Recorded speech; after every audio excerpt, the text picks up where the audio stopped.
의미 있는 장소라는 생각이 들었어요. 이 성화원이라는 말 자체가 그냥 쓰여진 말이 아니구나라는 생각이 드는 것이, 여러분께서 지금 앉아 계신 이 방이 에그홀이랍니다. 계란, 달걀, 알이라고 하는 뜻이겠죠? 달걀이라기보다는 그 햇새 데미안이 생각나지 않으세요, 선생님? 알은 새는 알에서 나온다. 알이라고 하는 것이 하나의 세계인데, 하나의 세계를 새가 되기 위해서는 깨고 나와야 된다라고 하는 그 출발점인데, 그리고 여러분 지금 이거 보시는 이것이요, 또 의미가 있는 것이, 이 지점이 제가 밟은 것이 좀 민망하긴 한데, 여기가 룸빈이랍니다. 여기가 룸빈이고요. 지금 여기 곽 회장님께서 이 룸빈이 동산을 설계를 맡으셨다고 해요. 아마 이건 굉장히 큰 인연이라는 생각이 드는데, 이 그림 자체가 원형으로 만다라, 만성이라는 느낌을 주고 있죠, 그죠? 그래서 이 룸비니에서 시작해서 양쪽이 8km라고 하셨나요, 회장님? 이것을 설계를 하셨다고 하시는데, 눈으로 그냥 이렇게 보기만 해도 이것이 진짜 세계의 중심이라고 하는 생각이 들 정도로, 그런 장소에서, 그런 구상을 하는 장소에서 철학자 김광수 선생님의 철학하는 일만 콘서트를 하게 된 것이 참 기분 좋은 인연이라는 생각이 들고요. 그리고 이 철학하는 인간이 연암서가에서 나왔네요. 이것도 참 의미 있다는 생각이 들어요. 박지원 선생님, 저희 모계 쪽으로, 제가 박지원 선생님 피거든요. 그래서 그래갖고 이걸 딱 보는 순간 하고 굉장히 느낌이 좋았습니다. 연암서가 사장님 좀 소개해요. 예, 연암서가 사장님 권 사장님이십니다. 본격적으로 시작했습니다. 사실 평생 분석 철학을 했던 철학자가 인생론을 내놓기가 참 힘들어요. 철학을 좀 공부하신 분들은 많이 아실 텐데. 좀 더 크게 말씀해 주세요. 잘 안 들리는 예, 죄송합니다. 이게 정말 스님 옷 입고 교회 가는 것만큼 어려운 것이, 이 분석 철학 하시는 분들이 인생론을 이야기하기가 상당히 어려운 구조 속에 있는데요. 그런데 이 김광수 선생님께서 정말 어렵게 입을 여신 것 같아요. 어떻게 살 것인가 하는 문제를 본인이 물으시면서 답을 같이 생각해보고 싶으셨던 것 같은데요. 그래서 자아에 대해서, 꿈에 대해서, 신앙에 대해서, 신에 대해서, 사회 악에 대해서 모든 걸 내려놓고 같이 함께 생각해보자고 이 책을 내셨고, 또 이런 자리를 마련하셨다는 생각이 들어요. 그래서 오늘 김광수 선생님의 콘서트, 여러분들이 이제 묻고 싶은 것들을 마음껏 이따 물을 수 있고요. 선생님께서 편하게 대답을 하시면서 같이 생각을 나눠갈 텐데요. 먼저 이 철학하는 인간에 대해서 이 자리에서는 김광수 선생님께서 PPT 자료를 만들어 갖고 오셨어요. 그래서 기본적으로 설명을 해드리고, 그리고 장소를 이동을 해서 음식도 드시면서 자유스럽게 또 피아노도 듣고 이러면서 오늘 저녁을 굉장히 충만하게 보낼 수 있을 것 같다는 그런 예감이 듭니다. 예, 김광수 선생님께 박수 한번 드리겠습니다.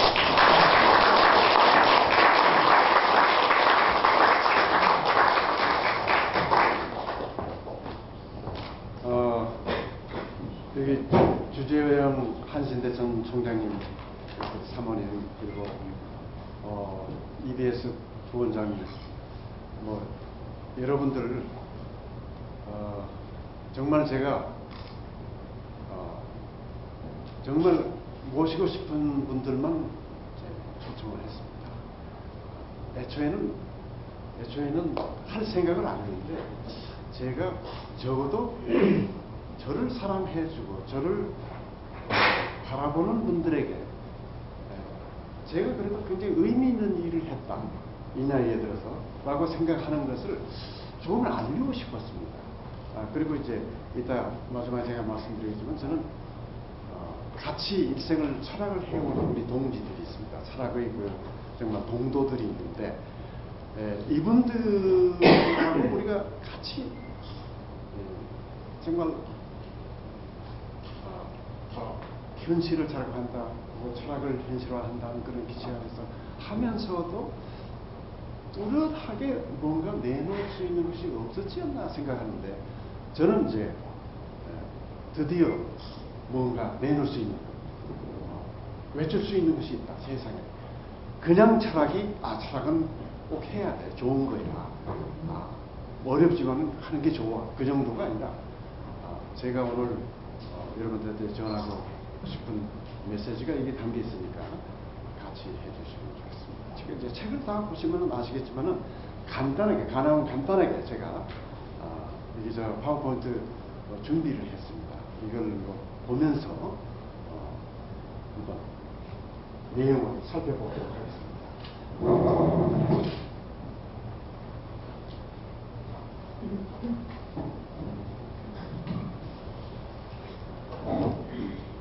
책 표지가 이렇고요. 자, 어떤 책인가? 우리 이주영 교수 혹시 모르신 분들이 계실지 모르지만 우리 철학계의 정말 뭐라고 말할 수 없는 꽃입니다.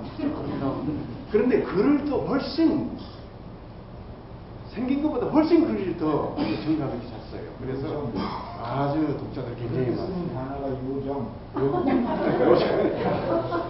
요정. 이게 또 사회를 또 받은다니까 참 이 모임이 훨씬 더 의미 있는데, 아까 이주영 교수가 말한 것은 제가 철학자이고 분석철학자이고 더구나 논리와 비판적 사고의 저자가 뻔뻔해질 나이가 되어서, 그렇죠? 내놓는 인생론입니다. 구도자에 의한 구도자를 위한 인생론, 이렇게 한번 누구 흉내를 내봤습니다. 핵심 주제는 살아가는 인간으로서의 삶만이 최선이다.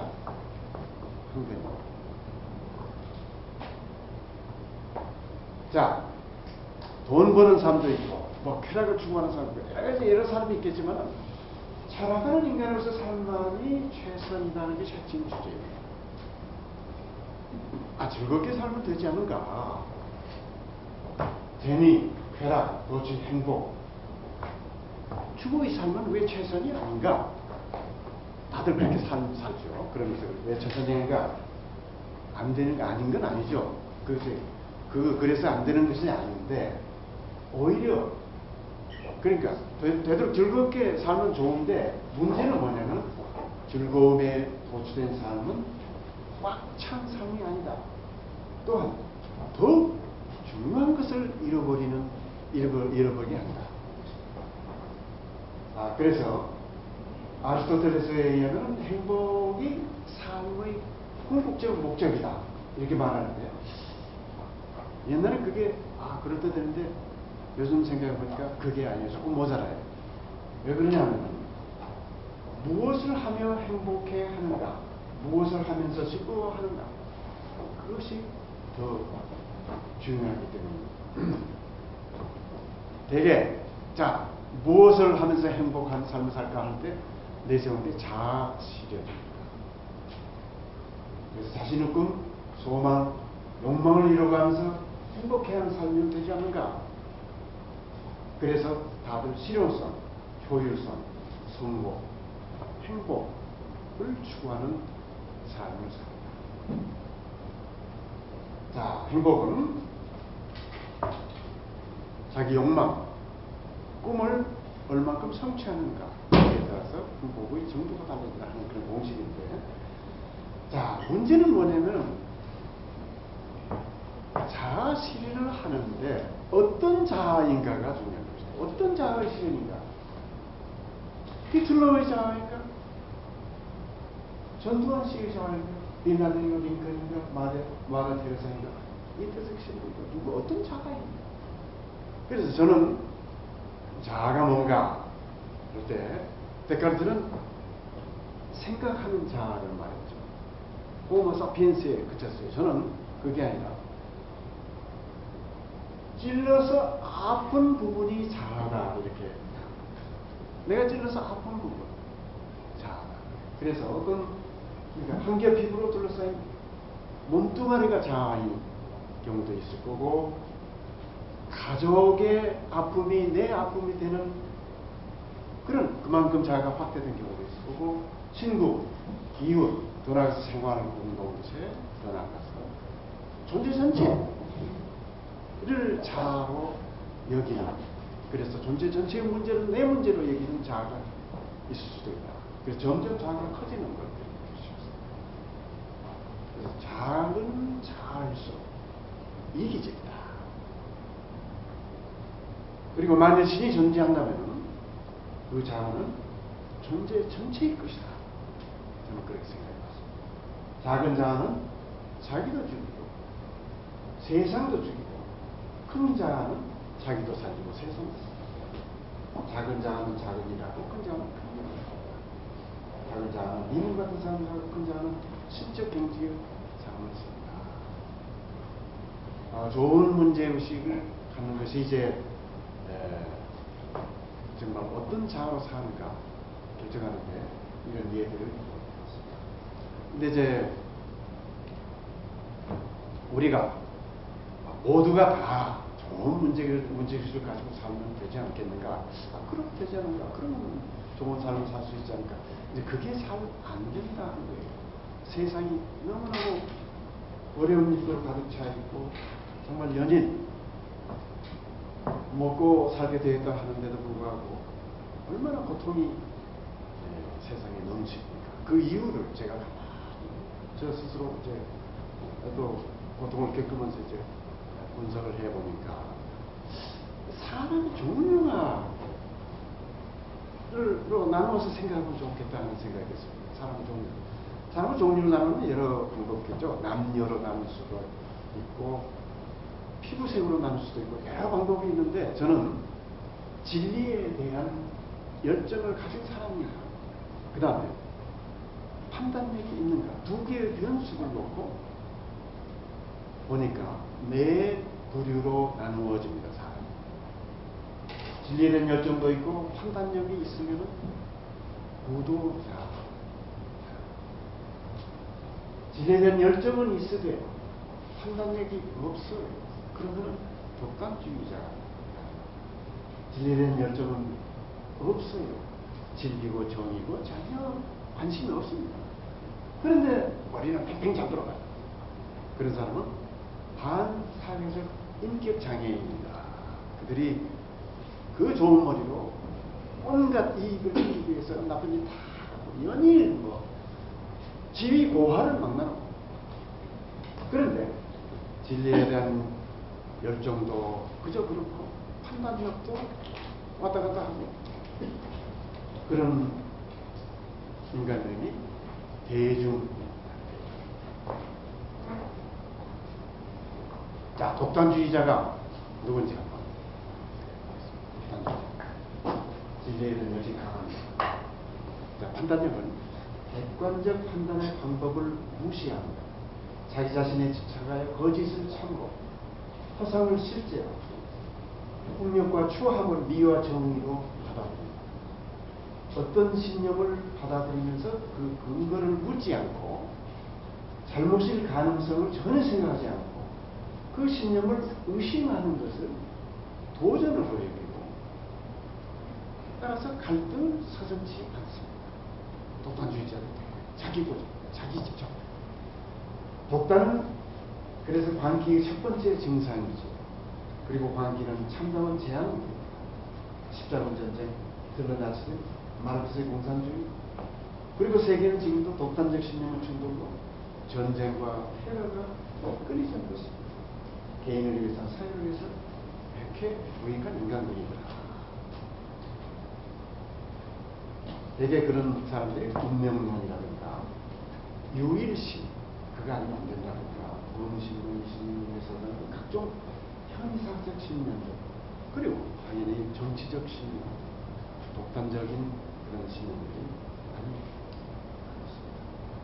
있습니다. 저도 종교만 했다가 종교적 독단이라고 조그맣게 이제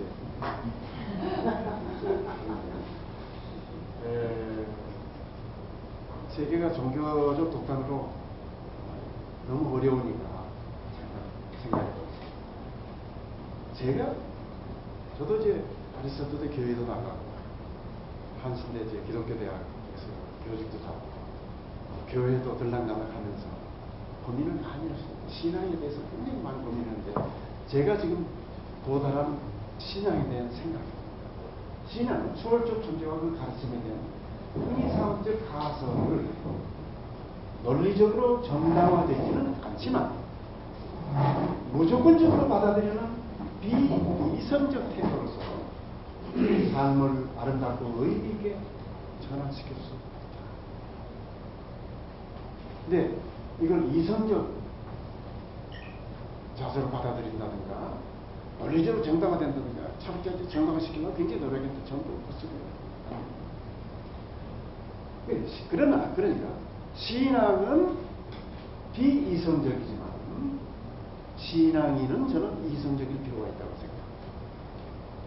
즉 신앙의 가설적 성격을 인정하고 자신의 신앙에 대한 독단에 빠져서는 안 됩니다.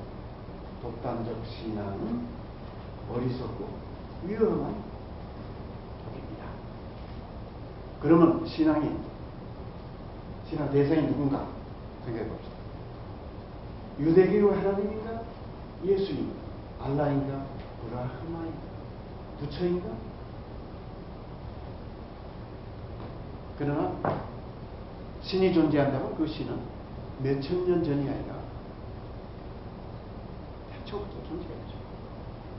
그러니까 몇천 년 전에 생겨난 특정한 교단, 신앙, 그것을 독단적으로 믿는 거는 것은 참 어려운 것이다. 그래서 저는 어떤 종교든 그것이 기독교가 되든 이슬람교가 되든 궁극적으로는 하나의 신 아닙니까? 원초적 신을 지향해야죠. 그거 안 하고 갈라져 나와서 자, 반사회적 의견장애. 삶을 추동하는 원리가 진리나 정의가 아니라 이익과 쾌락입니다. 그래서 아무 가책을 느끼지 않고 이익을 위해 공동체에 해를 입히는 행위를 서슴지 않죠. 법과 규범을 준수하지 않죠. 누구는 어차피 머리도 좋고 배운 만큼 배웠죠. 세상 돌아가는 이치에 받고 머리가 잘 돌아가 이익을 극대화할 수 있는 갖가지 일들을 모사합니다. 그래서 연일 언론에 보도되는 부정, 부패, 횡령, 사기, 살인, 강간 등 사회적 일탈 문제의 대부분은 이들이 저지른 짓들입니다. 나라를 망치는 주범들이죠. 역사 발전에 전혀 도움이 되지 않는 대중. 나중에 제가 어느 부류에 속하는지 제가 부를 겁니다. 잘 보십시오. 대중은 자, 진리에 대한 열정을 종잡을 수 없는 인간상입니다. 정의 편에 서기도 하지만 불의 편에도 섭니다. 쾌적과 안락을 추구하고 원하지 않게 둥글둥글 삽니다. 세상 사는 지혜와 상식을 중요시하고 유행을 줬습니다. 착하지만 나약합니다. 쉽게 체념하고 빨리 잊어먹습니다. 공동체적 삶의 중요성에 공감하면서도 공동체를 위해 자신들의 쾌적과 안락을 희생시키기에는 소극적이고 게으릅니다. 그게 대중입니다. 판단력은 이성보다는 감성이고서 설사 이성적으로 판단하고자 하더라도 오류를 범하기 쉽습니다. 귀가 얇아서 대중매체가 전하는 것을 고지 곧대로 믿고 고정관념, 통념, 전통, 상식 등 각인된 이념이나 가치를 전제하여 판단. 그들은 멀리 그리고 길게 대답할 줄 모르고 흔히 가까이에 있는 작은 이익에 집착하여 멀리 있는 큰 이익을 얻습니다. 그래서 판단력을 결여로 일관성 있는 행동을 하기가 어렵습니다. 진리와 허위, 정의와 불의, 신성과 타락, 선과 악, 이성과 비이성, 자유와 불정의 양극 사이를 별 갈등 없이 흔들흔들 합니다. 묘의 진자세. 대세의 14일이 10살이죠. 그래서 방관자, 무임승차자. 우리 사회의 방관자이고 무임승차자. 그러나 사회 구성을 다수를 차지하고 있어서 이들의 민심이 천심이 역할을 하고. 자, 구도자를 소개하지 않았습니다. 구도자 없는 이들만의 사회를 생각합시다. 아마 약육강식의 자연 상태로서 대다수가 위험하고 고통스럽고 굶주린 삶을 살 것입니다. 거의 지옥일 것입니다. 적어도 고대 원시사회 그대로일 것이다. 도서관도 없고 학교, 연구소, 법정, 법원, 예병주사, 전기, 컴퓨터, 자동차, television, 아파트, 시, 소설, 대가사전 우리 주위에 있는 거의 모든 것이 없을 것입니다. 이들만의 사회. 인권, 자유, 평등, 복지도 없을 것입니다. 온갖 종류의 미신이 지배할 것입니다. 좋은 세상에 대한 꿈은 그야말로 꿈에 대한 꿈에 그치고 말 것입니다. 자, 그럼 구도자가 누굽니까? 자, 구도자 하면은 뭐 도사 같은 사람을 떠올리시지만 제가 사용하는 구도자라는 의미는 그게 뭐예요? 진리에 대한 열정과 명철한 판단력을 가지고 있으면 구도자가 그럴 수 있습니다. 진리를 추구하고 진리를 위해 헌신하고 진리로 세상을 구합니다. 명철한 판단력으로 옳고 그름을 분별하고 옥석을 가고 알곡과 주제를 갖추고 존재각성을 한 큰 자아로 가능한 최선의 사회를 위해 헌신합니다.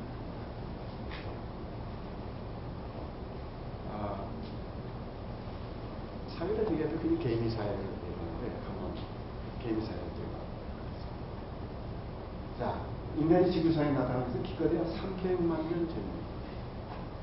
그런데 개미들은 1억 3천만 전에 나타나서 지표의 모든 동물 생물체의 거의 25% 내지 20%를 차지할 정도로 번성해왔습니다. 그들 독특한 생존 전략 덕분이죠.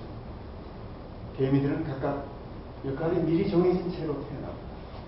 일개미, 용정개미, 수개미, 암개미가 마치 하나의 유기체인 것처럼 일사불란하게 행동하는 철저한 분업사회. 그런데 개미사회 번성이 개미사회 구성원들 모두가 열심히 자기 일을 하기 때문이라고 생각하는 것은 잘못입니다. 전체 구성원의 3분의 1은 잠을 자거나 빈둥거리고 또 다른 3분의 1은 쓸데없는 일을 벌이거나 사고를 치거나 심지어는 다른 개미들의 일을 방해합니다. 나머지 3분의 1이 이런 사고뭉치들의 실수를 바로잡으면서 도시를 건설하고 완성합니다. 인간 사회다 보니까 마찬가지입니다. 독단주의자들과 반사회적 인격 장애인들은 말썽을 부리고 대중은 방관자 노릇을 우도자적 정신의 소유주들만이 사회적 문제를 해결하고 삶의 조건을 개선하려 합니다. 자, 그러면은 우리가 그리는 꿈 같은 세상은 어떤 사회인가? 제가 한번 그려봤습니다. 제가 살아보지는 않았지만 상상력은 조금 있으니까 그려봤는데 물 좋고 공기 좋고 앞에는 맑은 개울물이 뒤에는 울창한 숲이 우거져 있습니다. 의식주 걱정이 없고 편리한 대중교통수단, 완벽한 의료보험 제도가 있습니다. 범죄와 폭력으로부터 안전하고 독단, 불신, 테러, 전쟁 등이 발을 붙일 수 없습니다. 좋아하고 보람된 일이 있어 유쾌하게 노동하고 성취감을 느끼는 자아를 실현할 수 있습니다. 인간 선택의 원리가 보편하고요. 장애인, 아동, 여성, 노인, 이민자는 사회적 약자를 위한 복지제도가 정책되어 있고 잘나지는 못해서도 소외되거나 인권 침해를 당하지 않고 보호받고 존중받고 다 같이 자유와 평등을 누릴 수 있습니다. 언론은 신속 정확한 보도와 날카롭고 균형 잡힌 논평으로 민심의 행방을 선도, 정치인들은 큰 자아를 가지고 국가 제도를 준비하고 공직자들은 청렴하고 신속하고 공평무하게 우사하게 일을 채우고 법조인들도 권력과 돈의 영향을 받지 않고 진실과 정의가 살아 숨쉴 수 있도록 이해관계와 갈등을 합리적으로 해소하도록 해야죠. 저질과 능력을 최대한 발휘할 수 있게 하는 교육 기회가 주어집니다. 우도자적 정신문화 속에서 자연스럽게 존재 각성을 할 수 있게 다양한 개성들을 조화하는 세계와 삶에 대한 깊은 이해, 차원 높은 문화생활, 다양한 여가활동과 취미생활이 가능합니다. 종교의 자유는 다양한 종교생활을 보장하고 서로 다른 종교들은 독단에서 벗어나 공정하고 그리고 성숙한 사람, 향기로운 사람, 아름다운 사람, 멋진 사람들이 이웃입니다. 어때 이 마음? 품 같아요. 그런데 어떻게 하면 이런 사회가 오겠는가? 극소수인 구도자의 수가 다수가 되도록 하면 됩니다. 근데 구도자는 그 소로라는 그 미국 명상 철학가 말 구도자는 희귀종. 어떤 희귀? 자기는 어떻게든 구도자를 본 적이 없고 그 정도는 아닐지라도 자 극소수인 구도자 수가 다수가 되도록 합니다. 그러나 독단주의자와 반사회적 인격장애인들이 변하기를 바라는 것은 하이에나가 초식동물 되기를 바라는 것 같습니다. 그들이 변해서 구도자가 된다? 정말 다수를 차지하고 있는 대중이 깨어나 구도자로 변신하기도 대단히 어렵습니다. 우리 철학 가르쳐주면 아무리 가르쳐도 안 돼. 절망입니까? 오직 있으면 성경입니다.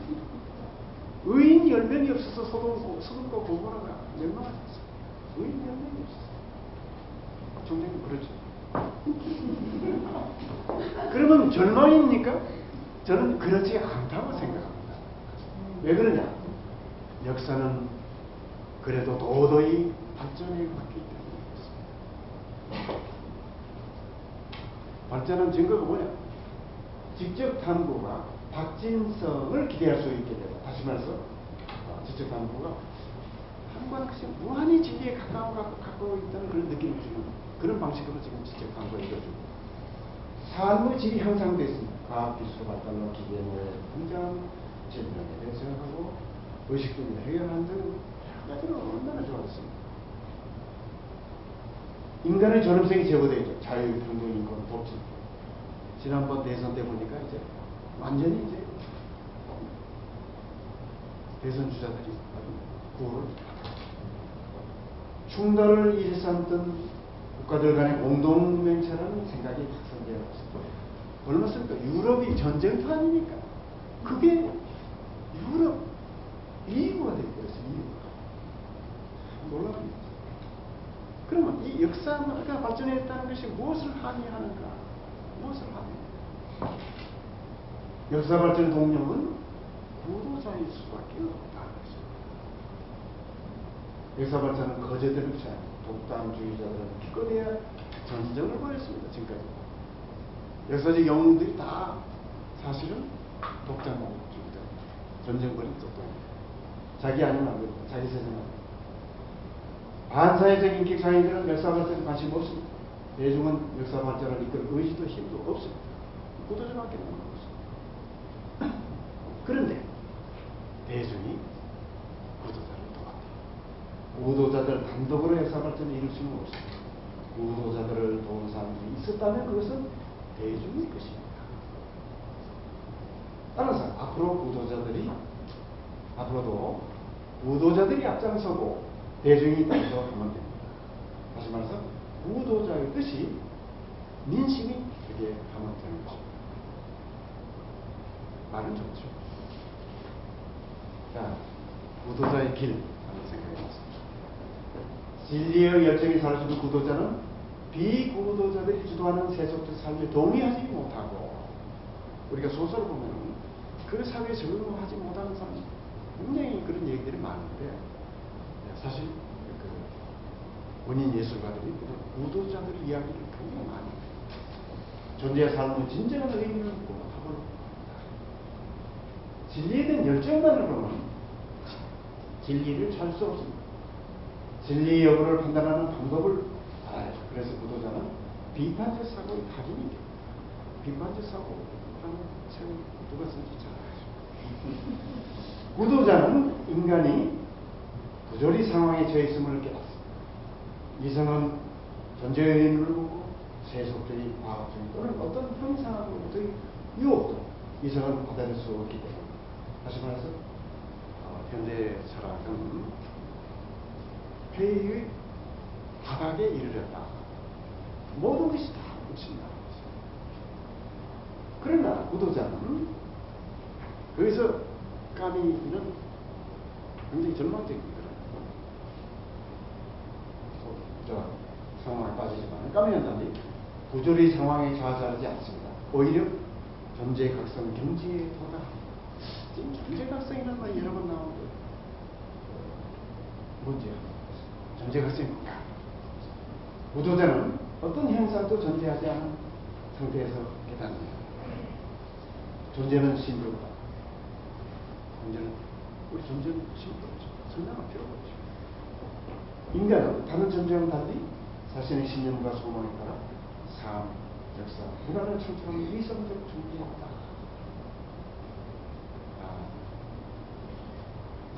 이 점은 많이 간과하는데 신이 세상을 창조했다면 인간도 신의 피조물이겠지만 인간도 아주 작은 부분에서 자기 이성으로 창조적 삶을 살 수 있다는 것입니다. 인간은 누구나 영의 확률 속에서 기적적으로 존재에 당첨되었습니다. 제가 계산해 보니까 책에 나왔었으면 1800년만 거슬러 가면요. 그러니까 내 조상을 내 부모의 부모 이쪽에서 1800년만 가면은요. 현재 인류의 숫자와 같습니다. 내 조상의 숫자. 그래서 영어 확률, 그러니까 내가 나오지 않을 확률이 훨씬 큰데도 태어났다는 거죠. 그리고 인간은 누구나 소우주죠. 자기가 소우주죠. 그리고 인간은 누구나 유일자입니다. 우주 역사가 아무리 길어도 나는 지금 여기 있는 데는 유일한 존재이죠. 인간은 유한한 삶을 살다 죽습니다. 그러니까 삶은 최초의 기회이고 마지막 기회이고 단 한 번의 기회입니다. 따라서 여기서 결론은 나의 삶은 더할 수 없이 소중하다.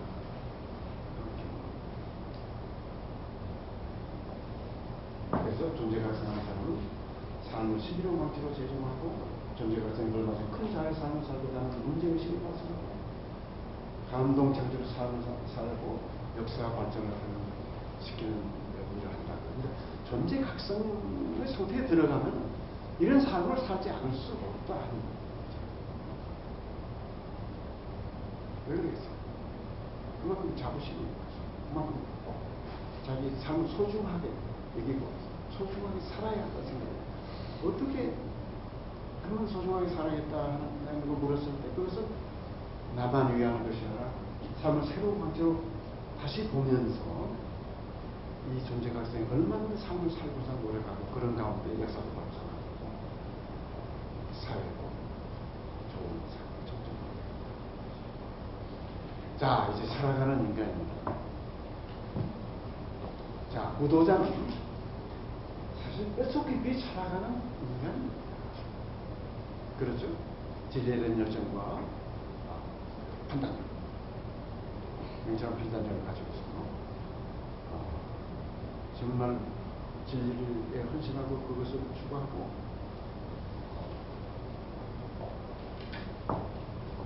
몸을 바쳐서 그 존재각성의 삶을 살려고 하는 것이 구도자인데 사실은 살아가는 인간이 살아가는 인간이 되지 않고서는 구도자가 될 수 없고 그런데 어떻습니까? 대다수 사람이 살아가는 인간이 되기 쉽습니까? 어렵죠. 그러나 철학하면 교육을 강화하고 사람 문화가 세계적인 문화가 되도록 하는 많은 대중이 살아가는 인간의 대우에 합류할 수 있을 것이다. 그래서 길거리에서 만난 사람들 얼마나 정말 누군지 모르고 언제 해코지 당할지 모르고 전 정치불명 요즘 제가 텃밭을 하나 분양받아서 그 상추도 심고 그러는데요. 여러 걸 느꼈습니다. 밭에 나오면요 무조건 서로 인사하고 무조건 서로 인사하고 웃고 이게 뭘까? 그 보니까 이게 텃밭이라는 그런 상황, 일종의 텃밭 문화 속에서 자기도 거기에 걸맞는 행동을 하는 거예요. 그러고 보니까 등산해보시면 등산하면서 등산하는 사람들끼리 인사하죠. 인사하고 먹을 거 있으면 나누고 사람 길 물어보면 친절히 알려주고 거기에서도 그런 문화가 있어요. 거기에 그 문화. 그래서 살아가는 인간의 문화, 구도자적 문화, 그것이 어느 정도 지배하면 사람들이 거기에 자기도 모르게 영향을 받는다. 그렇게 생각합니다. 자, 너 자신을 알라. 유명한 말이죠. 이 말도 제가 새삼스럽게 생각을 해봤는 것이에요. 세상을 알라 이렇게 말하지 않았어요. 자의 정체성에 대한 말이 가장 중요하다고 말하는 것입니다. 알아야 할 게 얼마나 많습니까? 거기에서 중요한 게 너 자신을 알라 이렇게 말했어요. 자, 그런데 따라서 인간은 자기가 어떤 존재임을 알지 못해서 제대로 살 수가 없어요. 인간의 어떤 존재도 자신이 어떤 존재라는 것을 알지 못하고 또 알 필요가 없습니다. 그냥 존재하면 되는 것인데, 그런데 인간은 살기 위해서 자신이 어떤 존재인가를 알아야 합니다. 자신이 어떤 존재인지를 모르고 사는 것은 금보다도 더 비싼 자단목을 뗄감으로 사용한 것 같다. 자단목이라고 나무인데 금보다도 더 비싸다. 그 나무를 뗄감으로 쓰는 것과 마찬가지다. 자기 자신을 모르고 사는 것입니다. 자기 자신의 귀한 가치를 모르고 사는 것입니다. 인간은 자기 자신에 대하여 아는 정도만큼은 살게 합니다. 그래서 너 자신을 알라 했는데 너 자신을 아는 것도 아는 정도가 있어요. 보니까 나를 아는 정도, 그 정도만큼의 삶을 살아요. 자신을 쓰레기 취급하는 사람이 기공자처럼 살지는 않겠죠. 자신에 대한 자긍심이 높은 사람이 타락처럼 사는 일이 없을 것이죠. 너 자신을 알라는 소크라테스 가르치는 철학적 성찰을 통한 존재의 각성을 통해서 큰 자아로 지인함으로써 완성이 됩니다. 존재 각성은 인간의 존재 의미와 가치를 극대화시키는 깨달음이 것입니다. 그래서 살아가는 인간으로서 삶만이 최선이다. 앞에서 보았죠? 그것이 핵심 주제인데, 개인적으로는, 사적으로는 살아가는 인간으로서 사는 것이 삶을 깊이 의미할 수 있습니다. 잘못된 판단을 최소화할 수 있습니다. 삶의 의미와 가치를 극대화할 수 있습니다. 세계와 역사를 보다 다 이해할 수 있습니다. 세상사의 일이 일비하지 않고 평온한 마음으로 살 수 있습니다. 그래서 아무리 힘들어도 유머를 잃지 않고 행복하게 살 수 있는 그런 자세. 그리고 공적으로는 큰 자아로 가능한 최선의 사회를 이루게 기회를 할 수 있습니다. 좀 전에 얘기했던 정말 좋은 사회, 그런 사회를 이루는 역할을 할 수 있다. 저는 북한을 생각하는 거예요. 자꾸 북한 얘기합니다. 북한이 왜 그럴까요? 저는 거기에 구도자들이 거의 씨가 막 났다. 씨가 많았어요. 씨가 많았어요. 씨가 많았어요. 그리고 살아가는 인간으로서 삶은 인류의 삶입니다. 보편적인 삶입니다. 왜? 제가 혼자 사는 것이 아니라 위대한 선조들의 가르침을 다 내가 수화하고 그만큼 큰 사람이 된 사람. 자기 사적인 자아가 아니라 인류의 자아로서 살아. 그래서 그의 삶은 불멸하다. 인류가 불멸하는 불멸하다. 또 은미되지 않은 삶, 제가 아까 이렇게 또 소크라테스 말인데, 제가 그 정호성 시인의 그 밥그릇이라는 시를 발견했어요. 대단하십니다. 전문이나 이거 발견했습니다. 걔가 밥을 다 먹고 빈 밥그릇에 밑바닥을 한 뚝 하더냐. 그러죠?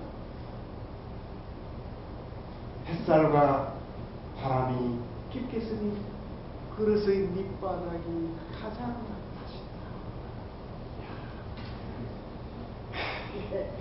내가 왜 신이 안 되는데.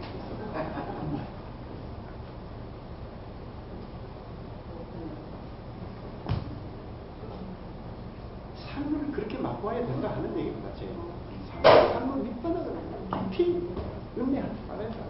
구도자는 부조리해 보이는 존재의 삶의 밑바닥을 깊이 음미함으로써 그러지 않은 사람들보다 몇 곳절 삶의 깊은 것을 행하 나아가 그는 이러한 철학적 의미를 통해서 불명하기도 하다. 구도자는 신이었다 할지라도 신적 의미로 충만한 삶을 살아 인류의 가슴 속에 살아. 그래서 혹시 정치에 관심 있는 분들은 다음에 대선 주저한다고 하실 분들, 박 회장님 어디 계십니까? 네, 잘 보십시오. 자, 경제, 모든 정권이 경제 발전을 위해서였죠. 누굽니까? 그 박정희 이 장군도 혁명하고 나서 뭐라고 했습니까? 기하선상에서 헤매는 민생 시급히 해야하고 혁명공가 전문가입니다. 경제 발전 국가가 지상 목표로 얘기했는데 이제 저는 그럴 수 없다고 봅니다. 언젠가는 이게 시시해져. 경제적 풍요를 추구하되 실용성, 효율성, 성공, 흥분을 쫓는 부자 삶을 보다 높은 차원의 삶으로 승화시킬 수 있는 정책을 할 필요가 있습니다. 앞으로 지도자들이. 구도자적 정신문화가 지배적인 문화가 되도록 타각적으로 정책을 펴고 제도를 만들고 해야 되는데, 예컨대 각 학교에서 철학하는 인간 교육을 시행하도록 한다. 철학 교육을 시키는 데도 있지만 방향이 잘못됐어요. 철학사를 가르친다든가 철학 사상을 가르치는 그것으로는 안 됩니다. 그러면 영원히 외면당합니다. 철학은 인간 교육을 시켜요.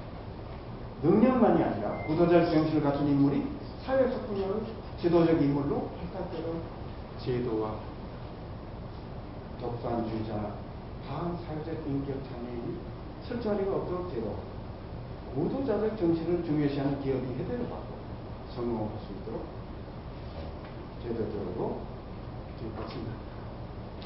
저는 그래서 정말 지금에 와서 과거에도 내가 철학 아니면 다른 거 공부할 수 없다고 생각했는데, 지금에 와서 정말 내가 철학을 공부하기 너무너무 잘했다고 생각합니다. 너무너무 잘했고, 그리고 모든 사람에게 철학을 하라고, 철학하는 인간이 되라고 자신 있게 권할 수 있게 됐어요. 이제는 제가 비판적 사고 전도사가 아니라 철학하는 인간의 전도사가 될 수 있으면 좋겠습니다. 그리고 여러분 모두가 저와 함께 해주실 거로 저는 확신합니다. 감사합니다.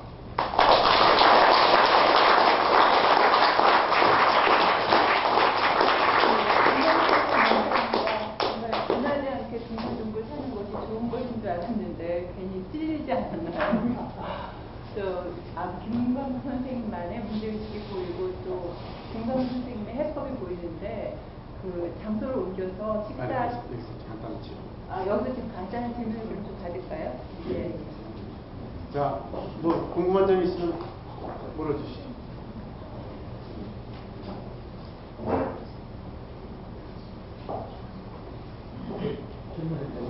예. 먼저 왔어요. 그 보니까 역사 발전하니까 굉장히 좋았죠. 아니 도사가 되자 이런 말씀 같은데. 예? 도사가 다 되자. 근데 구도자를 그런 개념으로 안 써. 도사가 아니야. 도사가 아니야. 저 청소부도 저 구도자일 수 있어. 그래. 아니 우리 고도자 참 아주 그 감동이 오는 그런 말씀인데 그 이제 내가 쭉 보니까 약간 좀 엘리트주의가 아닌가 그런 이제 좀 느낌이 하나 들고 그냥 구도자라는 말이 그게 너무 당위로 사용된 것은 아닌가. 뭐 공무원도 구도자고 많이 태어나기 때문에 공무원 다가 아니라 공무원도 될 수 있다. 너무 넓은 의미로 구도자의 말을 쓴 것은 아닌가. 그런 좀 느낌이죠. 아니 구도자가 간단하시니까 저 진리에 대한 열정 무엇이 옳은가 어떤 것이 정의로운가 거기에 대한 열정이 있어요.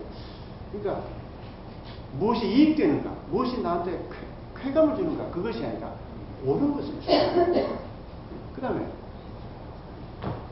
옳은 것을 찾는 방법을 알아야 된다는 거예요. 안 그러면은 아무거나 자기가 믿는 걸 진리로 여기면은 독단주의가 되거든요. 그러니까 그 두 가지만 갖추면은 구도자가 됩니다. 옳다라고 하는 것은 상대적인 게 있어요. 그러니까 그 자체도 고민해야 돼. 그 자체도 고민해야 돼. 그때 상대적이 아닌가. 그러니까 아주 온갖 그 생각을 많이 해야 돼요. 예. 거기까지는 뭐 동의할 수 있는데요. 뭐가 옳은지 대략 가슴에 손을 얹고 많이 근데 당장 여기에서 보면 이게 지금 실천 전략이 구체적이질 않아요. 지배적 문화가 되도록 다각적으로 조청한다. 누가 어떻게? 그 다음에 여기도 철학하는 인간 교육을 시행하도록 한다. 누가 어떻게 언제 어디서 어떤 수단을 가지고 그냥 다 그렇게 돼 있어요. 제 귀에 남은 건 텃밭밖에 없어요. 분위기를 만들면 된다. 아, 그거는 그게 와닿았어요? 아, 그거는 일리가 있어요. 근데 되게 중요한 거죠. 근데 이게 사실 그래요. 정말 구체적으로 그런데 예컨대 철학 교수들이 신입생들한테 교양 과목으로 철학하는 인간 교육을 많이 시킨다면 그 구체적인 방향이 될 거예요. 그리고 나는 그렇게 생각해요. 구체적으로 그런데 다음 대선 때는 지금 이번 대선 됐으니까 갑자기 복지 뭐 경제적인 전에 들어보지도 못한 그런 것들이 대선 공약으로 나오지 않습니까? 앞으로 4년 후는 살아가는 인간이 되어야 된다. 이걸 내서 분명히 그렇지 않으면 우리가 최고 인간이 될 수 없어요. 자, 엘리트지 그 대답인데 살아가는 인간이 되지 않으면 절대로 이 삶을 제대로 살지 못해요. 대충 살다가 다 죽어요. 그러니까 마음대로 하라는 거예요. 마음대로 하라는 거예요. 그러니까 그리고 역사 발전도 그냥 그럭저럭 따라하고 방관자하고 뭐 들러리로 있는 사람들이 역사 발전시키는 게 아니에요. 역시 엘리트들이 하는 거예요. 그 구도자들 철학하는 인간들. 과학자도 철학하는 인간이고 내가 철학하는 인간이 철학자를 말하는 게 아니에요. 그건 굉장히 오해 마시기 바랍니다. 철학자가 철학하는 인간이 아닙니다. 철학자도 독단주의자 굉장히 많아요. 철학자도 독단주의자 굉장히 많아요. 오히려 더 많을 수 있어요. 지금 선생님께서 개념 정의를 우리가 보통 알고 있는 식의 개념 정의가 아니라 김광수식 개념 정의를 하고 있잖아요. 그래서 그렇게 질문, 그런 질문들이 이제 많이 나올 것으로 기대가 되는데 제가 한번 구체적인 질문을 해볼게요.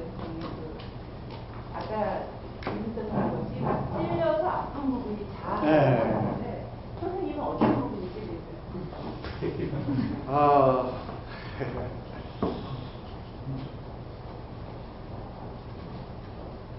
나는 우리 사회가 이렇게 고통스러워하는 것 그것도 내 문제의식 중에 하나예요.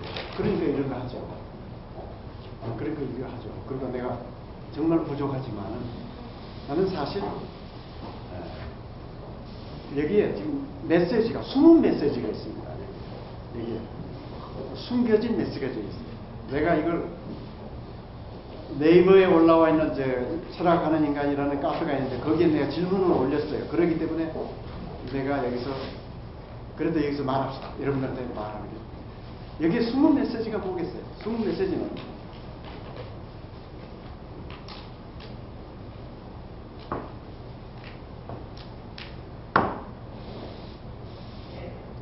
무신론자고 철학하는 인간이 되면은 신의 존재를 받아들일 수밖에 없다. 무신론자도 형이상학적 존재가 없다는 것은 신도 존재하지 않는다는 얘기입니다. 그러나 철학이가 모든 걸 생각해봐. 제대로 생각해봐. 그러면 그 스스로 마치 조물주가 좋아할 수밖에 없는 그런 삶을 살 수밖에 없어요. 그게 믿는 거지. 그게 신. 꼭 무슨 예배를 드려야 돼요. 그게 숨겨진 것입니다. 그래서 사실 내 자아는 어느 정도 크냐? 내가 스스로 말하기는 어려운데 난 사실 신까지도 내가 내보는 쪽에 들어있어요. 신도 굉장히 신도 나는 그래서 내 책의 마지막 문장이 뭐냐면 나는 여기서 형이상학의 유혹을 느낀다. 이게 내 마지막 문장. 확실한 건 자, 얘기가 이렇게 흐르면 굉장히 길어집니다. 네, 거기서 굉장히 그렇죠. 가서 식사하시고 음악 들으시고 그러시면서 얘기를 계속 이어가는 게 좋을 것 같다는 생각이 드는데. 그래도 계급 비우는 몇 개는 봅시다. 예. 거기 가서 하시면 안 될까요? 예. 아니, 먹기 시작하면 정신이 그래요. 흐려지죠. 예, 맞습니다. 먹으면 정신이 흐려진다.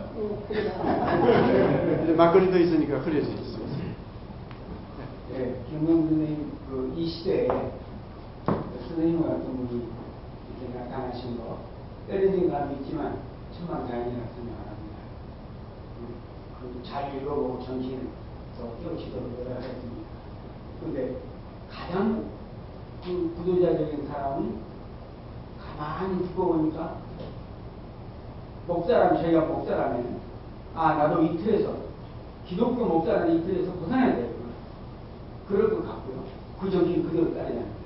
또 어떤 스님은 내가 이렇게 주지로만 이렇게 큰소리 빵빵 치고 있을 것이 아니라 더 깊이 원래의 내 자리에 돌아가자면 이 자리에 있을 때가 내가 아니다. 그런 것이 은근히 숨어 있는 거 아닌가. 네, 좋은 질문입니다. 그래서 그리고 그 텍스트는 네. 어떤 것이든 어떤 행위를 하려면 그 텍스트가 로드맵이 있어야 되는데 그러한 텍스트는 누가 만들며 또 이미 있는 것은 아닌가. 또 어떤 것들이 텍스트가 될 수 있는 것인가. 이런 것에 대해서 한번 생각해 주시면 좋겠습니다. 자, 목사가 이 구도적 정신, 다시 말해 철학한 인간이 되면은 자기 신앙도 부정해야 되는 거 아닌가? 맞습니다. 그러나 틀립니다. 왜 그러냐면 신앙은 비이성적 행위입니다.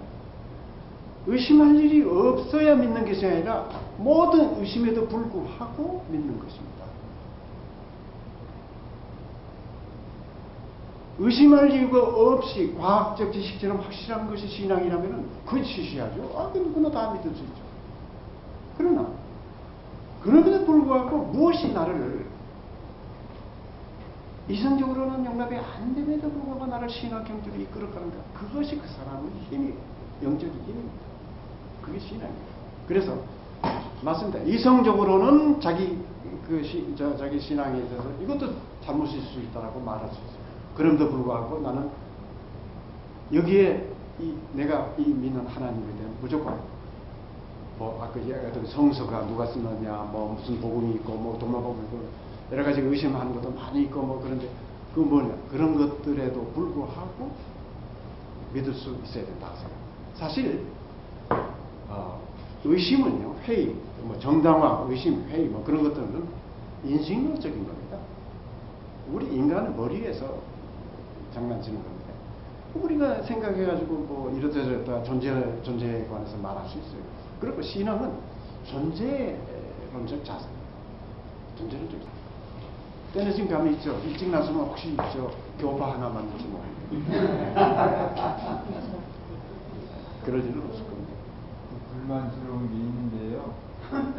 불만이 하나 더 있는데. 네. 그 텃밭이 있잖아요. 김 교수님은 그래서 이 책 탁 써서 우리한테 주고 강화도로 운동하십니다. 우리 보고 하라고 나머지 얘기를 하라. 예수님은 책 한 권 안 썼습니다. 소크라테스도 논문 한 편 안 썼어요. 몸으로 보여줬습니다.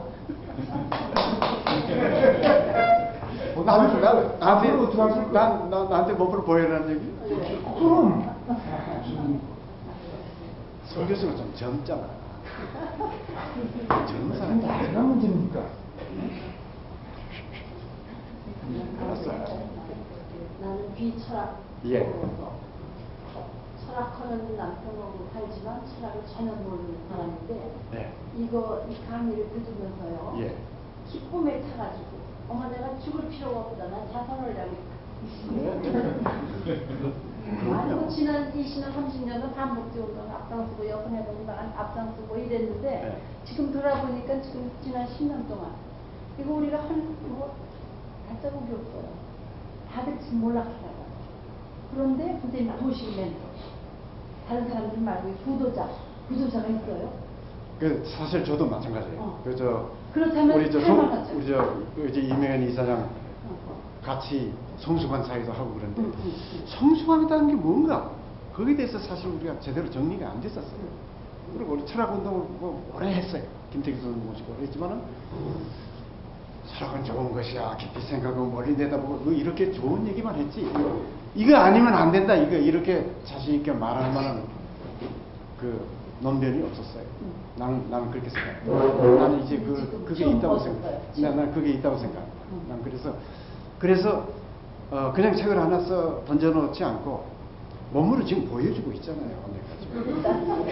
던져놓지 않고 가까운 분들은 모시고는 얘기를 좀 해야겠다. 그 생각을 내가 합니다. 함정이에요. 몸 던지겠다. 박수 하나 드려야 돼요.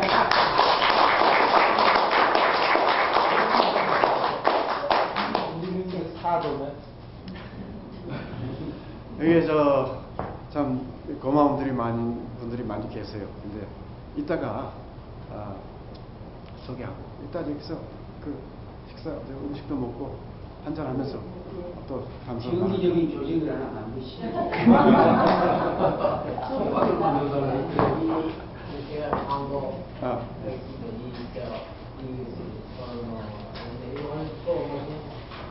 이 건물에 처음 오신 분들이 많이 계신데 이 건물은 거의 압도사입니다. 네, 그리고 이 건물의 구경은 늘 개방되어 있으니까 오시면 이 건물에 대해서 많이 구경을 나중에서 많이 들을 수 있도록 그 말씀 드리고 우리가 이 건물에서 이 두 번째 모임을 하고 있는데 이 모임의 이름은 진리 나눔 모임입니다. 진리 나눔 콘서트. 그래서 이 콘서트가 늘 있습니다. 음악이. 그래서 지난번에는 송윤원 피아노 박사 교수께서 해주셨는데 오늘은 여기 이제 하실 분이 이제 나올 겁니다.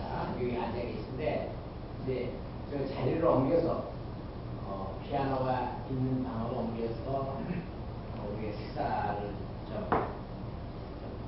간단하게 하고 그리고 연주회를 갖겠습니다. 오늘 베토벤 곡을 비롯해서 좋은 곡들을 소개되고 있습니다. 그리고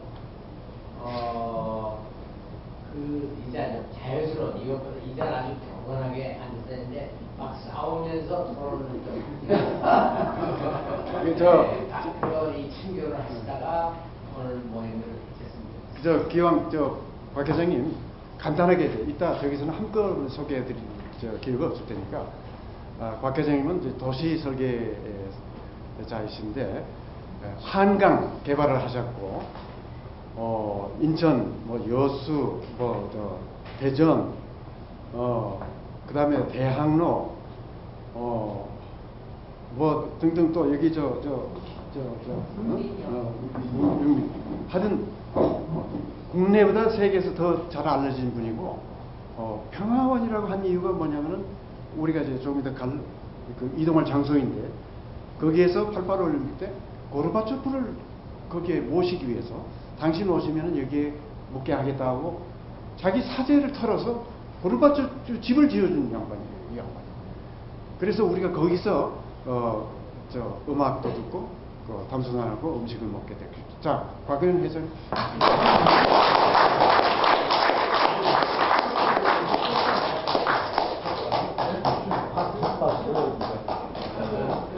박터프. 이게 안 좋은데. 저는 그 6.25 사변을 당했기 때문에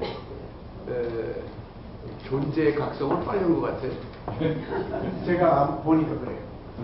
그래서 이거 이런 엉터리 없는 일들이 벌어졌는데 그게 우리의 내부에 사는 여기 오늘 얘기하고 관련시켜서 얼핏 생각해 보면 국내 구도자들이 없어서도가 아니라 그 괜히 소련과 미국이 그냥 우리의 운명을 마음대로 이렇게 돈마구에다 놓고 한 것이 억울한 생각이 들었어요.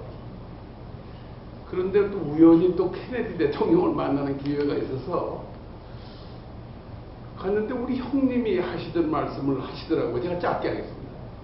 지금 근데 형님이 우리 커서 국가를 위해서 뭘 해야 되느냐, 철학하는 인간이 돼야 될 텐데 그러신단 말이에요. 그래서 형님부터 얘기하세요. 그랬더니 나는 통일 헌법을 만들겠어. 그래서 서울법대로 갔어요.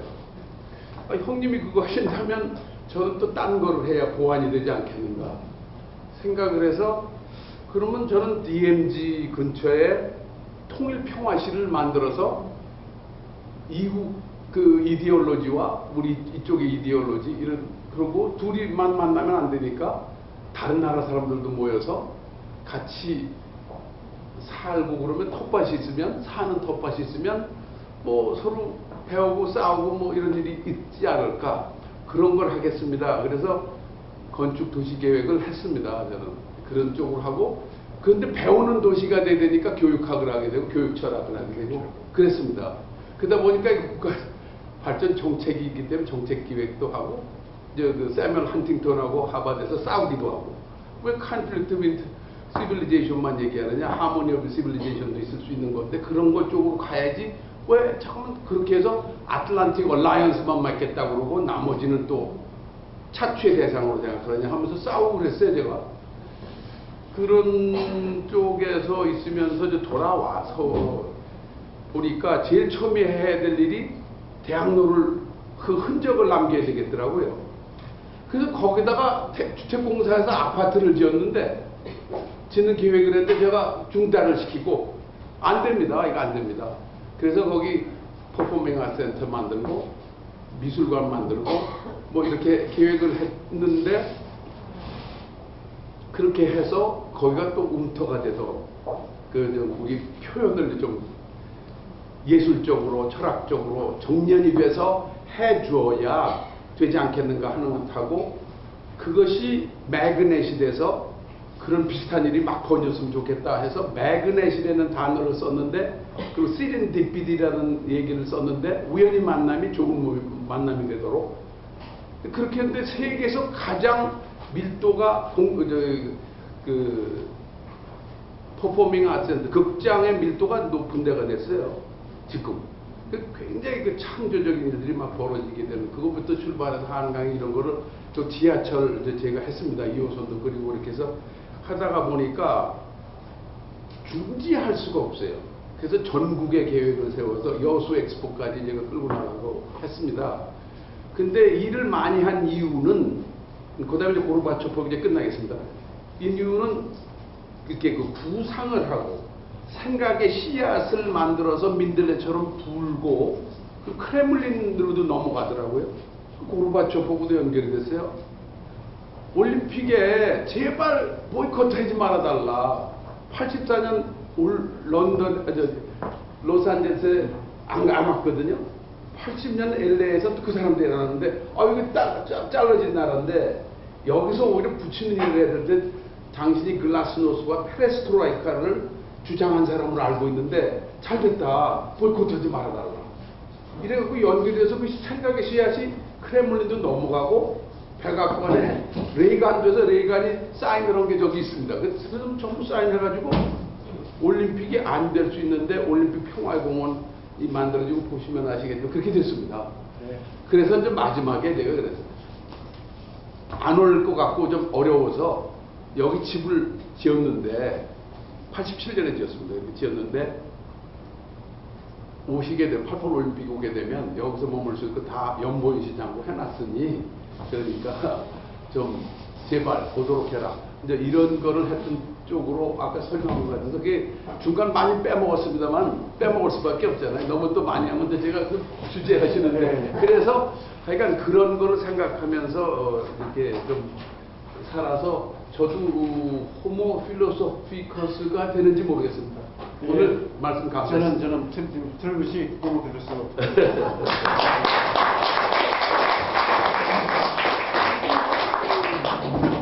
꿈이 없어요. 그런데 어렸을 때부터 저를 꿈꾸고 때로는 내 가슴 속에서 어떤 꿈이 피어나는지 나 자신도 모를 때가 있는데 이렇게 꿈꾸는 인간들 속에서 철학을 발견하게 되는 그런 자리가 될 것 같아서 굉장히 좀 행복하다는 생각이 들고요. 일단 자리를 옮기시죠. 예. 왜 이제 나오시라요? 산속에 있다가 굉장히 좀 늦었어. 늦었어. 한 최소한 5년은 일찍 나왔어요. 연료가 앞으로 더 찰 테니까. 상관없어. 상관없어. 뭐 신도는 여신도 많아도 괜찮으니까.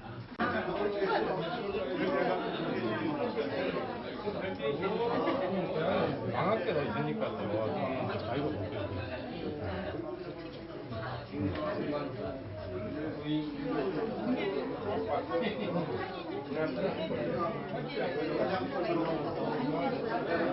영원히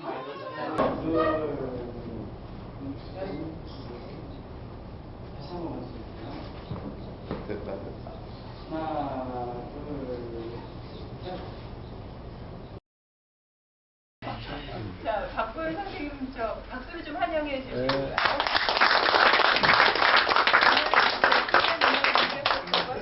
설명해 주시면서 우리가 음악에 대해서 잘 모르니까 음악을 또 친근하게 느낄 수 있는 자리가 될 것 같습니다. 빈자리들 많거든요. 이 앞으로 오세요. 이 앞쪽으로 오세요. 여기다 자리가 비었는데요. 이쪽으로 오세요. 네? 앞으로. 안녕하세요. 박보현입니다.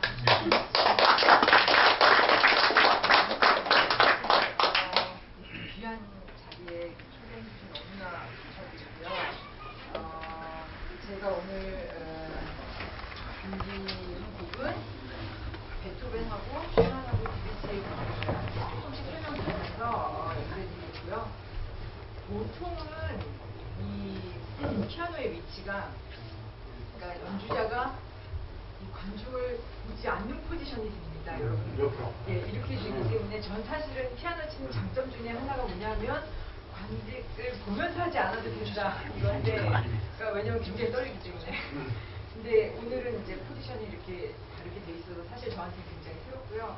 그리고 전 사실 손을 굉장히 멋있게 움직이는데 보실 수 없습니다. 네, 그러니까 소리로 전달이 됐으면 좋겠고요. 저는 요즘에 젊은 피아니스트들처럼 이렇게 얼굴을 메이킹하는 거 잘 못하는데 하여튼 그냥 오늘 소리에 집중할 수 있는 시간이 됐으면 좋겠고요. 처음 곡은 베토벤의 소나타 중에서 고별이라는 제목이 붙은 곡을 들려드리겠는데요. 전 곡을 연주하면 너무나 길기 때문에 1악장만 연주를 해드리겠고요. 이 고별이라는 소나타는 베토벤이 제목을 붙인 몇 개 안 되는 곡들 중에 하나이고, 특이한 것이 각 악장마다 제목이 붙어 있습니다. 그래서 1악장이 고별, 그래서 철학하시는 분이 많으시면 아마도 독일어를 많이 하실 거라고 생각하는데요. 레베볼, 페어웰하고 같은 인사입니다. 그냥 평소에 그냥 안녕하는 이렇게 헤어질 때 하는 인사보다도 뭔가 조금 더 담아있는 뜻이 깊은 건데 그 이유는 이 베토벤에게 훌륭한 지지자이자 후원자가 있었죠. 루돌프 대공이라는 사람이 있었는데 그 당시에 이제 베토벤이 한 40은 아직 안 됐을 거고요. 그 당시에 프랑스하고 이제 전쟁이 있어서 그 비엔나에 있는 많은 귀족들이 이제 피난을 떠나야 됐었어요. 그래서 그때 지은 곡이기 때문에 제목이 고별이 되었습니다. 1악장을 제가 오늘 연주하겠는데 1악장 제목이 고별이고 그냥 참고삼아 말씀드리면 2악장은 그 존경하고 좋아하는 사람이 없기 때문에 있는 불체, 아베든 하이트라고 써있고요. 그 다음에 3악장은 그 사람이 다시 돌아왔을 때, 그래서 리더진이라고 있습니다. 오늘은 그 가운데서 2악장 레벨을 들으시겠고요. 그 음악에서는 그 많은 아이디어가 그 음정 관계에서 나옵니다.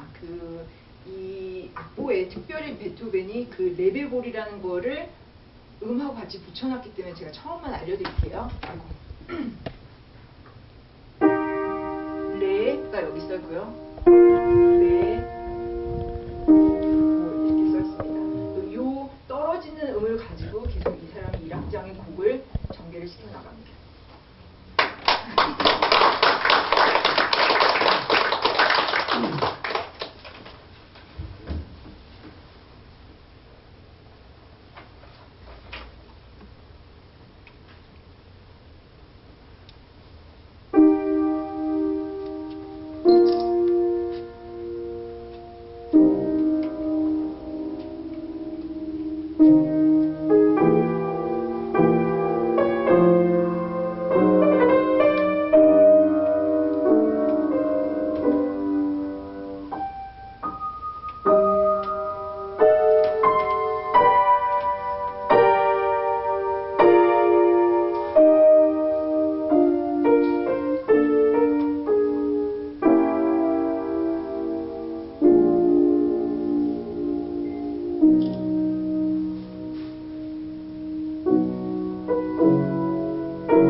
보니까 사실은 프로그램을 제가 정하지 않았지만 아마도 제가 드뷔시와 슈만의 곡을 칠 수 있을 겁니다라고 말씀을 드렸는데 인쇄가 벌써 돼서 나왔기 때문에 제가 이제 그 인쇄물을 보고 난 다음에 생각을 했어요. 어떤 거를 할까?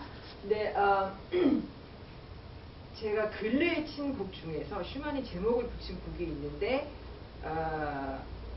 오늘의 모임에 너무나 적합한 제목이 하나 있어서 그걸 치도록 하겠습니다. 사실 굉장히 소박한 곡이긴 한데 제목이 바룸입니다. 바룸은 독일어로 왜, Y란 뜻이고요. 네. 그리고 이것도 음정 관계랑 많이 상관이 있는데 말로 할 때도 왜라고 하면 억양이 올라가죠. 독일어에서도 멜로디가 처음에 이렇게 돼요. 그래서 올라가는 그거가 이 선율이 위에서 중간에서 아래에서 계속 나옵니다. 처음부터 끝까지. 그래서 그거에 생각을 하시면서 어떤 꼬리를 물고 가는지 들어보시면 됩니다. 네. 슈만 사진을 찍고 싶은데 연주가 너무 그 방해하고 싶지 않기 때문에 못했는데 사진 찍어도 돼요? 안 되죠.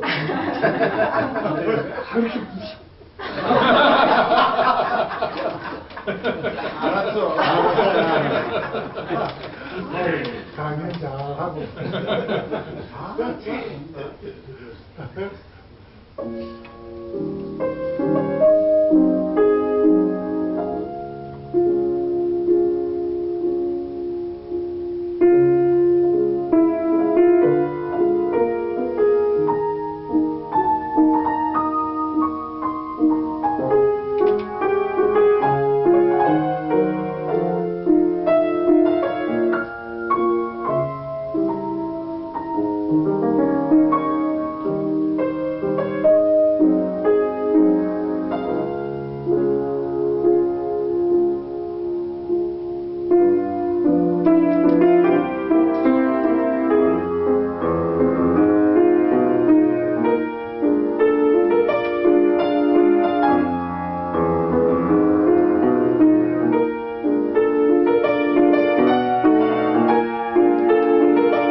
몇 개 이제 레파토리가 몇 개 더 있는데 오늘 반응을 봐서 좀 더 이렇게 한 잔 더 빨리 하시고 싶어 하신다면 빨리 끝내드리고 아니면 조금 더 몇 곡 듣고 싶어 하시는 것 같다 그러면 몇 곡 더 하고 이러려고 생각을 했었는데 두 곡을 더 하면 될까요? 아니면 한 곡으로 끝낼까요? 두 곡. 그러면 네 곡. 네. 욕심이 너무. 그러면 이번에 독일에서 불란서로 넘어가겠습니다. 불란서 작곡가 중에 드뷔시의 곡을 연주를 하겠는데요. 이 드뷔시라고 하면 이제 여러분 소위 말해서 이제 모네 그림 다 보셨을 거라고 생각해. 얼마 전에도 뭐 사실 예술전당에서 다 했었고 그 그림하고 이제 같은 시대에 그러니까 소위 말해서 인상주의라고 말하는 사조의 속하는 작곡가입니다. 그러니까 사실 그 인상주의라고 말을 했을 때 그런 본인들은 그렇게 좋아하지 않았으나 하여튼간 그런 이런저런 이유에서 그 사조의 이름이 붙었고요. 듀비스는 개인적으로 제가 굉장히 좋아하는 작곡가 중에 하나이고 오늘 제가 연주해드릴 곡은 거의 후기에 속하는 작품입니다. 전주곡이 있는데요. 이 불란스 사람들 하면은 소위 말해서 자신들만이 세상에서 가장 뭐랄까 그 문화적으로 우월하다고 자부하는 사람 중에 한 사람인데요.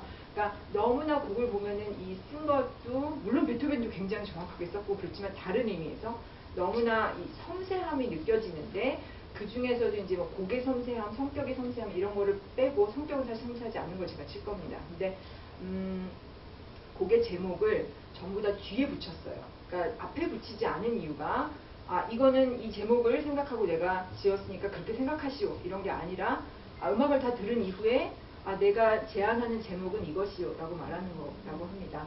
그리고 제목도 그냥 붙이지 않고 마침표를 3개를 땅땅땅 찍고 이거 이렇게 말하고 가로에다가 넣어놨어요.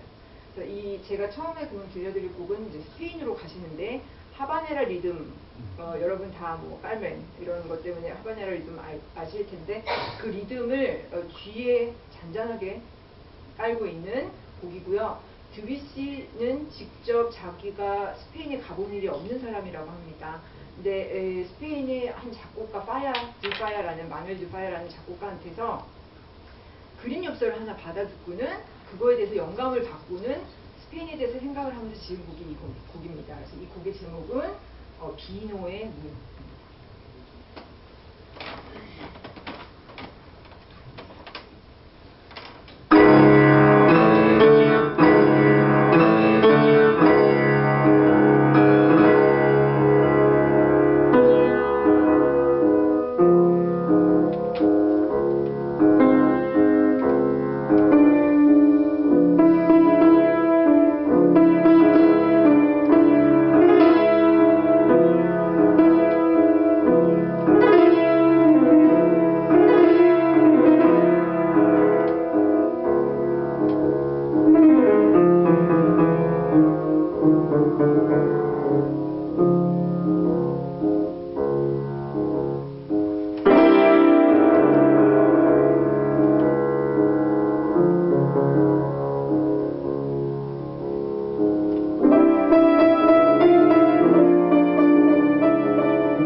있습니다.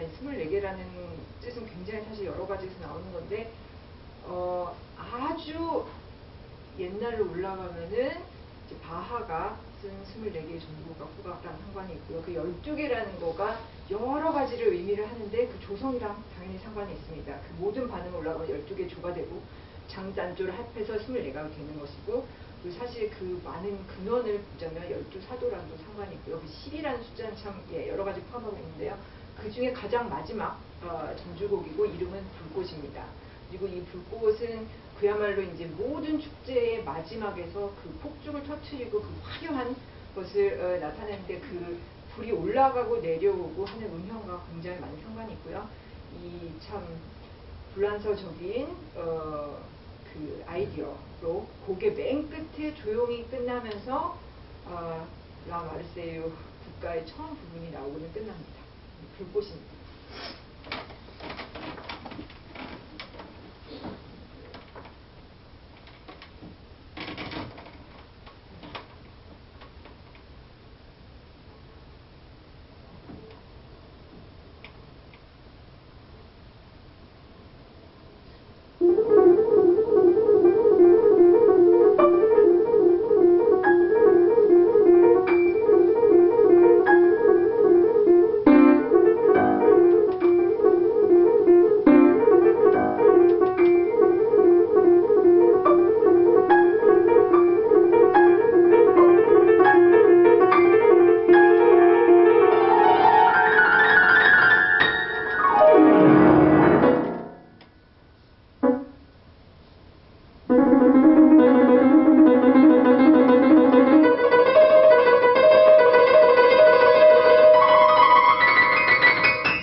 슈만의 곡을 하나 연주해 드릴 텐데요. 이거는 사실 굉장히 긴 30분짜리 곡의 제일 첫 곡입니다. 사실 이것을 앙콜로 한다는 게 말이 안 되지만 제가 지금 그냥 바르칠 수 있는 거기 때문에 슈만이야말로 문학적으로 그냥 문학적인 거, 철학적인 거 그냥 머릿속에서 막 하고 있는 사람 중에 한 사람이었는데요.